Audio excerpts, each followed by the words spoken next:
Hürmetli vatandaş, bugünkü leksiyalarımız leksiyada sıdığa jürüzü Washington'da sözdeyimiz. Bugünkü İsa'q 2025 yılı 12. ayın 30. günü. Hattaki seyşembe vatandaşın bugünkü vaziyetimiz mesela G'arbdan aytganda Polşa Cumhuriyeti nechinchi belgilik aeroplanni chiqarib Ukraina Rossiya urushiga aralashgandek qildi vatandaş. Bunda Polşa NATO'nun a'zosi.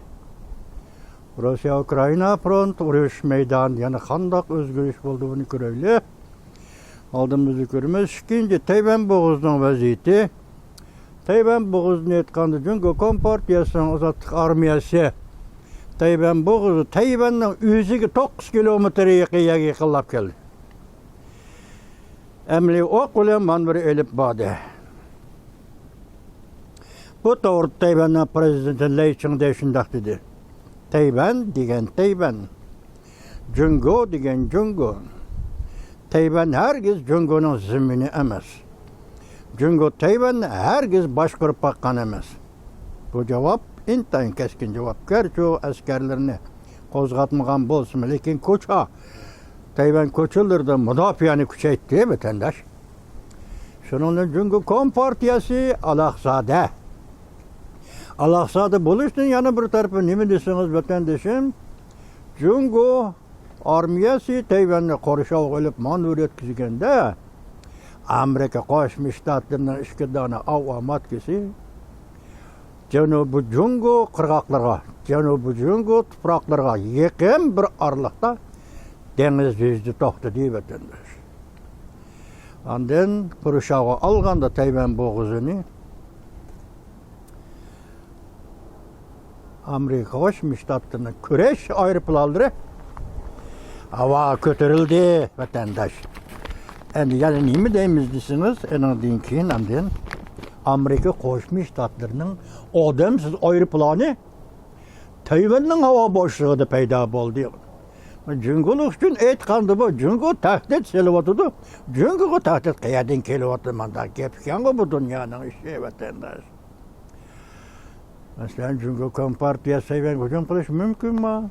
9 kilometr yaqinlabdi, mumkinmi? Mumkin emas. Chunki Amerika degan bir ism bor. Amerika degan bir armiya bor. Bugungi vaziyat shunchalik, hozir Tayvan bo'g'ozi Polsha nimaga aytganda. Endi keyin qisqa xabarlarda yaman so'q keyin tezroq so'zlay vatandosh. Amerika Qo'shma Shtatlari prezidenti Donald Trump Tayvan kafolatnomani ijro qilish qonun loyihasiga imzo qo'ydi. Biz bu kafolatnoma to'g'risida qonun loyiha qachon tuzilgan? 12-oyning 2-kuni. 11-oyning oxirida Amerika Qo'shma Shtatlari Davlat Majlisi Kengash palatasi tasdiqlagan. Dal mushu kunda tunigun Jungo ozodlik armiyasi Tayvanni qo'rshoq olgan kunda 29-kuni Amerika Qo'shma Shtatlarining prezidenti Donald Trump Tayvan kafolatnoma qonun loyihasiga imzo qo'ydi vatandosh. Bu tugdimi? Endi bunun bilan Lay Ching-te kelgusida oraliq ne keldi? Havoyiga keldi.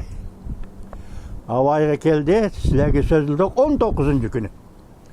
Havoyiga keldi. Honolulu keldi.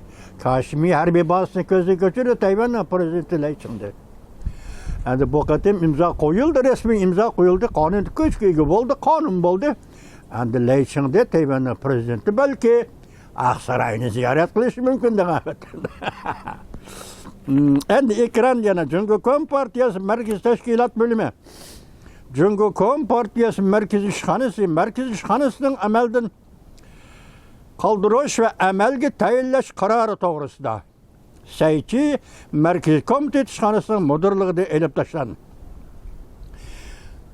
Ming Xiang deyildi qarornomada markaziy komitet ishxonasiga mudir bo'lib tayinlandi. Iqlim masalalari va siyosiy qarashlar 12-ayning 30-kuni o'tib. Buni nima deymiz? Jondan yuz bergan o'zgarish. Saychi degan kim edi? Sekretariatning sekretariyati. Saychi degan kim edi? Xi Jinpingning qolsiz ikkinchi odam edi. Saychi degan kim edi? Xi Jinpingning eng yaqin odami edi. Xo'sh, Saychining markaziy komitetning siyosiy sekretariatning sekretarligida elib tashlagan kim? Xi Jinping özü mü yoki boshqa bir tashkiliy kuch bormi vatandosh? Demak, şunun münasebeti şunu ki vatandaşım Jonan Haydi özgürlüş yüz bədiydi. Anda bugünkü xəbərimizdən birisi də Jonan Haydi 1-ci ayının 12-ci günü şiddetlik özgürlüş buludu degan bir xəbər var idi. Yetkizem dedim vatandaş ma soğukçu degan dedim. Muşunçiler xəbər tepene bugün beni keçirin vatandaşım. Andan bazı video filmlerde Xitay hazır Özbekistan'a hücum qilishga başladı. Seyitip tasavvur qilib bitilmaydigan paket. Hüccetlik bilim. Bu yerde hamma narsa haqsiz. Shunday sharmanda gaplar bilan O'zbekistonga hujum qilishga başladı. Ama yaman soğuk ki vatandaş, çi degan dedim kechiringlar.